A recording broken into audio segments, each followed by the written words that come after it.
তৃতীয় দিনের খেলা শেষে যে আশঙ্কাটা করেছিলাম সেটাই একেবারে অক্ষরে অক্ষরে মিলে গেল এই ওয়েস্ট ইন্ডিজ আর অস্ট্রেলিয়ার মধ্যেকার এই গ্রেনেডা টেস্টের চতুর্থ দিনের খেলা শুরু হতে না হতেই। আমি বলেছিলাম যে তার আগের দিন অস্ট্রেলিয়ার এই সেকেন্ড ইনিংসের টোটালটা ঠিক কত দূর পর্যন্ত এগোয় সেটা অনেকটাই ডিপেন্ড করবে ওই তাদের wicket keeper batter Alex Carey নিজের ব্যক্তিগত ইনিংসটাকে কত বড় করতে পারেন, কিংবা তার টেল এন্ডারদের নিয়ে তিনি শেষের দিকে ঠিক কতগুলো কার্যকরী পার্টনারশিপ গড়ে তুলতে পারেন। তো চতুর্থ দিনের খেলাটা তো অস্ট্রেলিয়া শুরু করেছিল 7 উইকেটে 221 এই অবস্থায়, তখন ওই অ্যালেক্স ক্যারি আর প্যাট কামিন্স ক্রিজে অপরাজিত ছিলেন।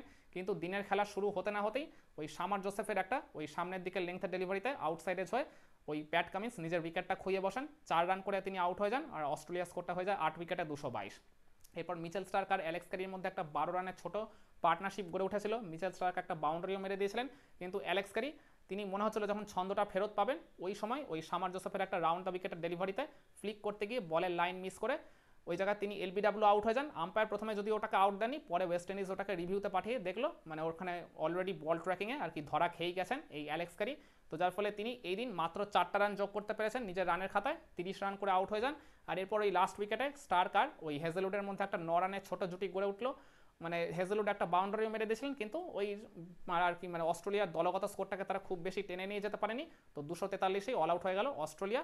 তো হিসাব মতো দেখা গেল লাস্ট ইনিংসে ওয়েস্ট ইন্ডিজের জন্য অস্ট্রেলিয়া টার্গেটটা সেট করতে পেরেছে 277 রানের, কিন্তু তারপর ওই গ্রেনেডা টেস্টের মানে পিচের যা অবস্থা ছিল তাতে করে এই লাস্ট ইনিংসে 277 চেস করে জয় পাওয়াটা কিন্তু খুব একটা সহজ ব্যাপার ছিল না। আর তার উপর সেটা যখন এই ওয়েস্ট ইন্ডিজের মতো টিমের সামনে টার্গেটটা দাঁড়িয়েছে এই এত অধারাবাহিক ব্যাটিং নিয়ে, সেটা যে তারা চেস করতে পারবেই না সেটা তো অলমোস্ট তখনই নিশ্চিত হয়ে গেছিলো।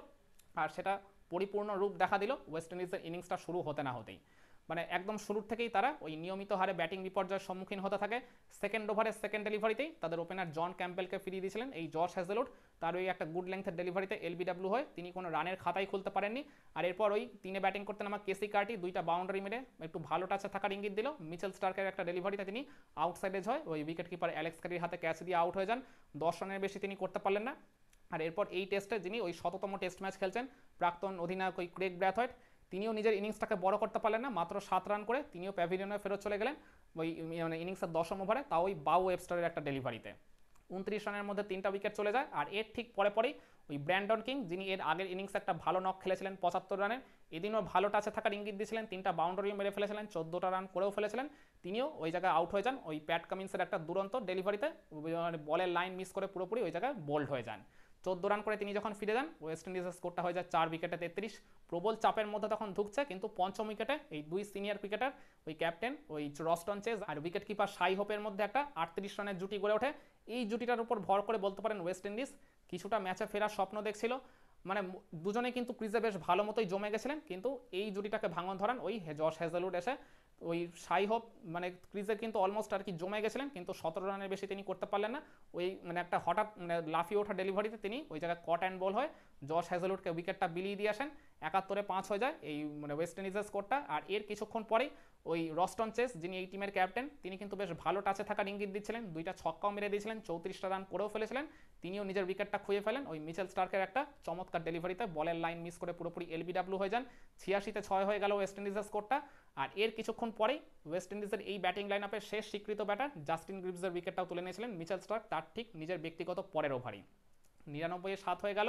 আর এর কিছুক্ষণ পরেই ওই আলজারি জোসেফের উইকেটটাও তুলে নিয়েছিলেন নাথান লায়ন, যিনি 2টা ছক্কা মেরে ওই শেষের দিকে তারা যেরকম আর কি কন্ট্রিবিউট করে থাকেন ওই আলজারি জোসেফ আর সামার জোসেফ, সেটাই আর কি তারা চেষ্টা করছিলেন, কিন্তু সেটাও আর কি খুব বেশিক্ষণ স্থায়ী হলো না। 103 রানের মধ্যে 8টা উইকেট চলে যায়। এরপর নবম উইকেটে একটা 28 রানের মতো পার্টনারশিপ গড়ে উঠেছিল ওই সামার জোসেফ আর অ্যান্ডারসন ফিলিপের মধ্যে। সামার জোসেফ ওই জায়গায় শেষের দিকে গিয়ে 3টা ছক্কা মেরেছিলেন, 24টা রান করেছিলেন, কিন্তু সেটা তো আর কি মানে ম্যাচ জয়ের জন্য আর কি গুড এনাফ নয়, সেটা তো বলাই বাহুল্য। তারা জাস্ট ওই হারের ব্যবধানটাই কমাচ্ছিলেন, যেটা তারা ঠিক এর আগের টেস্টেও করেছিলেন। তো ওই নাথান লায়নের একটা ডেলিভারিতেই বড় শট খেলতে গিয়ে এই সামার জোসেফও নিজের উইকেটটা খুঁয়ে ফেলেন। আর এরপর শেষ উইকেটেও একটা ওই 12 রানের মতো পার্টনারশিপ গড়ে উঠলো, সেটাও বেশিক্ষণ স্থায়ী হয়নি। জেডেন সিলস ওই নাথান লায়নকে ওই সেম ওভারে একটা ছক্কা মেরে দিয়েছিলেন, কিন্তু তার ঠিক ভেরি নেক্সট ডেলিভারিতেই আবারও একটা বড় শটের অ্যাটেম্প্ট করতে গিয়ে ওই জায়গায় কট অ্যান্ড বল হয়, তিনিও মাত্র 8 রান করে আউট হয়ে যান। আর ওয়েস্ট ইন্ডিজ এই 277 চেস করতে গিয়ে তারা অল আউট হয়ে গেল সেকেন্ড ইনিংসে মাত্র 143-এ। তার ফলে হিসাব মতো স্বাগতিক ওয়েস্ট ইন্ডিজ এই মানে অস্ট্রেলিয়ার কাছে সেকেন্ড টেস্টেও হেরে গেল 133 রানের বিশাল ব্যবধানে। আর শুধু তারা এই ম্যাচটাই হারলো না, এই 3 ম্যাচের টেস্ট সিরিজ তারা 2-0 ব্যবধানে পিছিয়েও পড়লো অস্ট্রেলিয়ার কাছে। মানে হিসাব মতো তারা সিরিজটাই খুইয়ে বসলো এই মাইটি অস্ট্রেলিয়ার কাছে।